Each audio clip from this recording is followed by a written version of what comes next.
حضرت عبداللہ بن عمر رضی اللہ عنہ نے بیان کیا کہ رسول اللہ صلی اللہ علیہ وسلم نے میرا شانہ پکڑ کر فرمایا، دنیا میں اس طرح ہو جا جیسے تم مسافر یا راستہ چلنے والا ہو۔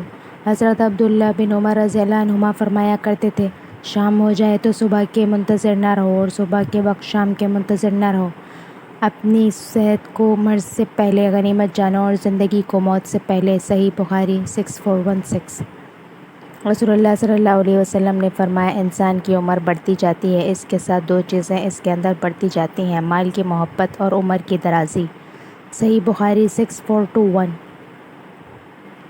حضور صلی اللہ علیہ وسلم نے فرمایا، کوئی بندہ جب قیامت کے دن اس حالت میں پیش ہوگا کہ اس نے کلمہ لا الہ الا اللہ کا اقرار کیا ہوگا اور اس سے اس کا مقصود اللہ کی خوشنودی حاصل کرنا ہوگی، تو اللہ تعالیٰ دوزخ کی آگ کو اس پر حرام کر دے گا۔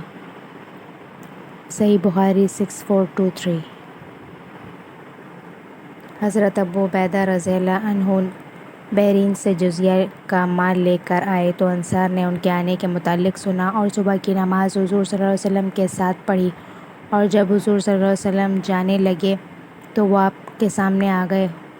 حضور صلی اللہ علیہ وسلم انہیں دیکھ کر مسکرائے اور فرمایا، میرا خیال ہے کہ ابو عبیدہ کے آنے کے متعلق تم نے سن لیا ہے اور یہ بھی کہ وہ کچھ لے کر آئے ہیں۔ انصار نے عرض کیا، جی ہاں یا رسول اللہ۔ حضور صلی اللہ علیہ وسلم نے فرمایا، پھر تمہیں خوشخبری ہو، تم اس کی امید رکھو جو تمہیں خوش کر دے گی۔ خدا کی قسم، فقر و محتاجی وہ چیز نہیں ہے جس سے میں تمہارے متعلق ڈرتا ہوں، بلکہ میں تو اس سے ڈرتا ہوں کہ دنیا تم پر بھی اسی طرح کشادہ کر دی جائے گی جس طرح ان لوگوں پر کر دی گئی تھی جو تم سے پہلے تھے، اور تم بھی اس کے لیے ایک دوسرے سے آگے بڑھنے کی اسی طرح کوشش کرو گے جس طرح وہ کرتے تھے، اور تمہیں بھی اسی طرح غافل کر دے گی جس طرح ان کو غافل کر دیا تھا۔ صحیح بخاری 6425۔ حضرت ابو ذر غفاری رضی اللہ عنہ نے بیان کیا کہ ایک روز میں باہر نکلا تو دیکھا رسول اللہ صلی اللہ علیہ وسلم تنہا چل رہے تھے، آپ کے ساتھ کوئی بھی نہ تھا۔ ابو ذر رضی اللہ عنہ کہتے ہیں کہ اس سے میں سمجھا کہ حضور صلی اللہ علیہ وسلم اسے پسند نہیں فرمائیں گے کہ آپ کے ساتھ اس وقت کوئی رہے، اس لیے میں چاند کے سائے میں حضور صلی اللہ علیہ وسلم کے پیچھے پیچھے چلنے لگا۔ اس کے بعد آپ مڑے تو مجھے دیکھا اور دریافت فرمایا، کون؟ میں نے عرض کیا، ابو ذر، اللہ مجھے آپ پر قربان کرے۔ آپ صلی اللہ علیہ وسلم نے فرمایا، ابو ذر یہاں آؤ۔ بیان کیا کہ پھر میں تھوڑی دیر تک آپ کے ساتھ چلتا رہا۔ اس کے بعد آپ نے فرمایا، جو لوگ دنیا میں زیادہ مال و دولت جمع کیے ہوئے ہیں، قیامت کے دن وہی خسارے میں ہوں گے، سوائے ان کے جنہیں اللہ تعالیٰ نے مال دیا ہو اور انہوں نے اسے دائیں بائیں آگے پیچھے خرچ کیا ہو اور اسے بھلے کاموں میں لگایا ہو۔ ابو ذر رضی اللہ عنہ نے بیان کیا کہ پھر تھوڑی دیر تک میں آپ کے ساتھ چلتا رہا۔ آپ صلی اللہ علیہ وسلم نے فرمایا، یہاں بیٹھ جاؤ۔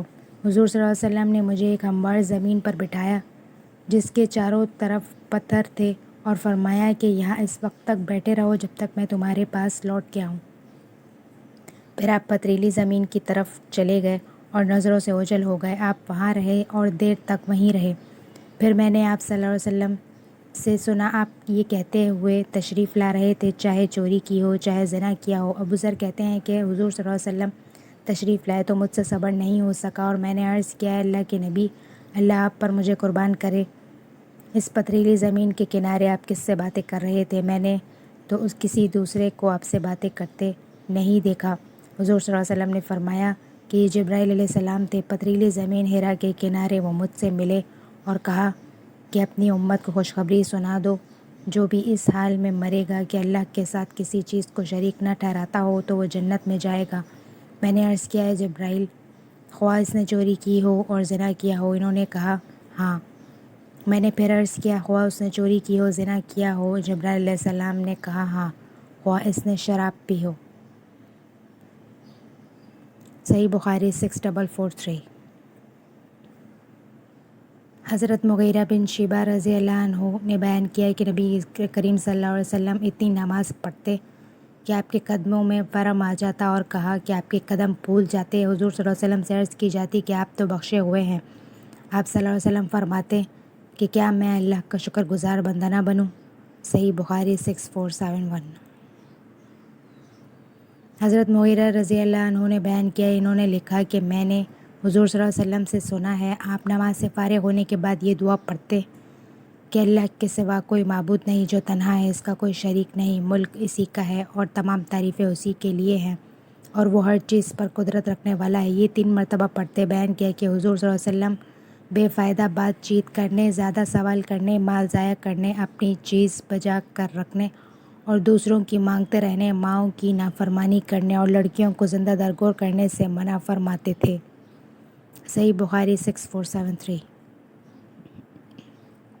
حضرت انس رضی اللہ عنہ نے بیان کیا کہ رسول اللہ صلی اللہ علیہ وسلم کی ایک اونٹنی تھی جس کا نام اسپا تھا۔ کوئی جانور دوڑ میں اس سے آگے نہیں بڑھ پاتا تھا۔ پھر ایک اعرابی اپنے اونٹ پر سوار ہو کر آیا اور حضور صلی اللہ علیہ وسلم کی اونٹنی سے آگے بڑھ گیا۔ مسلمانوں پر یہ معاملہ بڑا شاق گزرا اور کہنے لگے کہ افسوس، اسبا پیچھے رہ گئی۔ حضور صلی اللہ علیہ وسلم نے اس پر فرمایا کہ اللہ تعالیٰ نے اپنے اوپر یہ لازم کر لیا ہے کہ جب دنیا میں وہ کسی چیز کو بڑھاتا ہے تو اسے گھٹاتا بھی ہے۔ صحیح بخاری 6501۔